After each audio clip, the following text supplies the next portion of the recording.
Selamat datang di Aftersound Review, di mana gue bakal review dari build, suara, dan perbandingannya. Kali ini gue bakal review salah satu earbud yang terkenal di range 100 ribuan, yaitu Moondrop Shiro Yuki. Ini barangnya, Moondrop Shiro Yuki. Shiro Yuki ini sebenarnya artinya, Shiro itu putih, ya Yuki itu snow.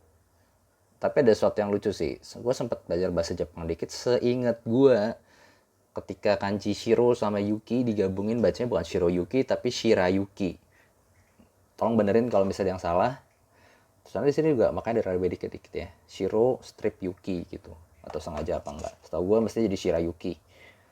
Oke, kita langsung aja bahas dari build-nya.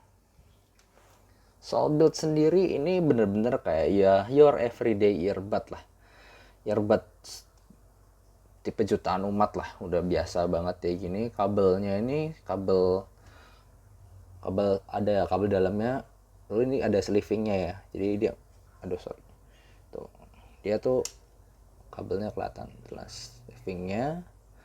Dan dalamnya itu seingat gue ini mirip kayak kabel apa dulu ya, kayak pernah dibikin sama Mbah Sugeng Kanzenoka, itu dibilang kabel andok. Gue lupa siapa yang bikin, Mbah Sugeng atau bukan. Cuma kabel andok itu warnanya kuning start. Nah ini mirip ya sama kabel ini. Ini gue earbud udah pernah punya lama dan terbukti walaupun nggak terlalu lentur, bahan ini bertahan lama. Oke, selanjutnya kita bahas ke suaranya. Nah, suaranya biasa gue pakai source-nya itu X-Duo X10 dan juga iFi XDST. Ini lagu-lagu yang biasa gue pakai untuk tes.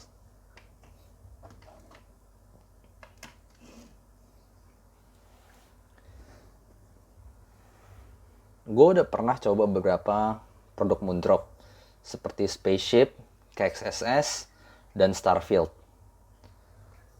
Semuanya itu selalu punya satu ciri khas di mana mereka itu punya suara yang nggak nyerang, nggak tajam, dan juga ada roll off di treble-nya. Dan itulah yang gue benar-benar rasain juga dari sini. Jadi masih ngerasa ini memang produk Moondrop ya. Dimana dia tuh suaranya nggak musingin kepala, nggak terlalu nyerang. Ya enak lah buat nyantai. Tapi dari semua yang pernah gue coba tadi, yang Moondrop Spaceship, Starfield, ataupun KXSS, ini yang paling warm dibanding semuanya. Kita mulai dari bassnya dulu deh. Bassnya sendiri itu bukan bass yang deep dalam, tapi masih memang ada pukulannya, walaupun nggak nonjok banget, nggak in your face. Tapi berasa bass itu bass yang berdaging dan cukup lambat. Jadi bukan bass cepat untuk rock itu nggak. Bassnya rada lambat dan mukul sih. Jadi bass tipe bass santai. Kemudian untuk mid-nya sendiri itu mid yang warm. Berasa warm banget, dikasih lagu apapun jadi warm, dan itu nggak ada pick aneh sama sekali. Jadi mau dikasih lagu yang rada kasar kayak, mau dikasih lagu yang rekamannya jelek kayak, buat gue itu nggak masalah di Shiro Yuki ini. Dikasih rekaman bagus juga ya lebih oke lagi malah. Tapi yang jelas semuanya berasa nyantai. Jadi ada gue lihat beberapa orang nyaranin ini buat vokal. Memang bukan tipe dia bakal ngeluarin suara vokal yang super clear itu enggak, tapi dia bakal ngeluarin vokal yang nyantai dan vokal yang lu bisa enjoy lah. Vokal cukup natural. Untuk gue sendiri secara subjektif ya, gue sendiri sih ngerasa ini masih kurang upper mid-nya. Jadi suara cewek gitu buat gue kurang lepas, kurang tinggi nadanya, terlalu warm untuk beberapa lagu gitu. Karena gue suka vokal cewek juga ya. Buat gue ini masih rada terlalu warm. Oke, kemudian gimana treble-nya? Treble-nya itu sendiri nggak terlalu extend ya. Itu jadi sejalan dari bass, mid, treble, semuanya tuh ngasih kesan memang ini adalah earbud yang suaranya santai. Nggak kalau cocok untuk lagu rock, nggak cocok untuk lagu EDM yang berat-berat, tapi lagu akustik aja, lagu pop gitu, lagu vokal jazz gitu, nah itu dibabat semua sama dia. Ya kecuali kalau lu memang suka lagu-lagu Jepang, lagu-lagu soundtrack anime gitu yang memang kadang-kadang kesannya kasar, di sini jadi halus. Nah sebenarnya gue juga nemuin itu cocok juga sih. Jadi gue bisa denger yang rekamannya kasar kayak Preserve Rose-nya TM Revolution itu kan musiknya tuh buat gue tuh wah itu nyerang banget kalau misalnya IM atau earbudnya tuh ada pick di treble atau di upper mid-nya ya. Nah di sini jadi smooth juga. Overall suaranya itu super smooth, warm, memang nggak terlalu detail. Kita bahas soal teknikalitasnya. Untuk separasinya sendiri memang nggak terlalu bagus. Ya ini earbud 100 ribuan gitu ya. Tapi gue pernah coba yang lain di 100 ribu juga ya memang segini levelnya. Kemudian soundstage-nya sendiri itu lebar kanan kiri, tipikal earbud sih, nggak spesial-spesial amat. Lalu imagingnya ya karena separasinya juga kurang bagus, jadi ya kurang baik juga untuk imagingnya, nggak ada 3D, cuma berasa 2D aja. Nah gimana perbandingannya? Gue nggak terlalu punya banyak earbud sih sekarang. Earbud yang beberapa yang gue punya pun itu earbud yang DIY dari master earbud ya, jadi nggak terlalu bisa dibandingin. Gue cuma punya ini, dan ini persis di harga 200 ribuan, yaitu Pi Audio PR1. Ini gue udah punya lama banget, salah satu barang gue yang bertahan paling lama, earbud Pi PR1 ini. Nah Pi PR1 ini harganya 200 ribuan, sementara gue lihat si Moondrop Shiroyuki ini di 100 ribuan ya. Tapi ini barang lama, Moondrop Shiroyuki gue gak tahu sih barang lama apa baru, tapi kayaknya baru-baru ini baru gue lihat gitu.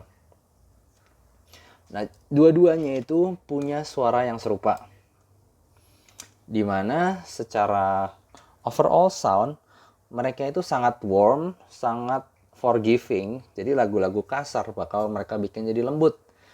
Lagu-lagu yang treble-nya kasar, lagu-lagu yang vokalnya shouty gitu, mereka bakal bikin jadi lembut semua. Jadi sangat warm ya untuk suaranya.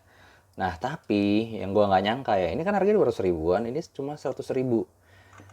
Tapi setelah denger ini, gue benar-benar bilang kayak kalau udah pakai PR1 nggak usah dibeli deh. Wah rada kasar ngomongnya ya, tapi memang gitu. Maksudnya gue nggak nemu satupun bagian dari ini, maksudnya suaranya sama-sama warm, semuanya sama-sama smoothing, tapi separasinya tuh lebih bagus ini, lebih bagus Shiroyuki. Kalau di PR1 ini memang berasa lebih luas sedikit soundstage-nya, tapi lebih numpuk separasi tuh, nyampur-nyampur suaranya tuh. Gue pikir emang harga ya 100 ribu, 200 ribu emang begini suaranya, tapi ternyata Shiroyuki enggak loh. Sama-sama warm, tapi dia lebih detail, bisa begitu. Jadi overall untuk dijual harga 200 ribuan, di harga 100 ribuan, gue lihat sih ada yang paling murah itu 140, 135, sampai 175, tergantung ketersediaan juga. Itu untuk lu yang nyari suara warm, yang suara earbud suara warm, suara yang nggak nyerang, ini bisa jadi salah satu recommended. Apalagi jujur gue suka namanya ya. Karena salju dan putih, ya gue suka aja salju putih gitu, terlepas dari entah itu mestinya Shiroyuki atau bukan. Overall this is a quite good product. Thank you, sekian untuk hari ini. Jangan lupa untuk like dan subscribe. Thank you.